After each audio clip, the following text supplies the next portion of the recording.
બોલો. Marketing yard હાપાની સામાન્ય ચૂંટણી 2024ની અંદર વેપારી વિભાગની ભાજપની પેનલ વેપારી વિભાગમાંથી પૂર્ણ બહુમતીથી મોટી લીડથી ચૂંટાઈ આવેલ છે.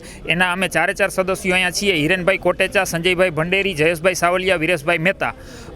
આ ઉમેદવારો મતદારોની લાગણી અને મતદારોની એકદમ અંદરની જે જરૂરિયાત હતી એના પરામર્શોને અંતે અમને ચૂંટ્યા છે, બહુમતીથી ચૂંટ્યા છે. તો એની તમામની લાગણીને અમે ધ્યાનમાં રાખીને આવનાર 5 વર્ષની અંદર તમામ કામોની અંદર મતદારોની સાથે પરામર્શ કરી અને એક પછી એક કામગીરીમાં અમે આગળ વધશી અને બધાના સાથ અને સહકાર સાથે આગળ વધશી. સબકા સાથ સબકા વિકાસ અને ભાજપની પૂર્ણ બહુમતીથી પેનલનો વિજય થયો છે. તો એ બદલ અમે પક્ષની મહેનત, કાર્યકરોની મહેનતને પણ હૃદયપૂર્વક આભારીએ છીએ બધા વતી.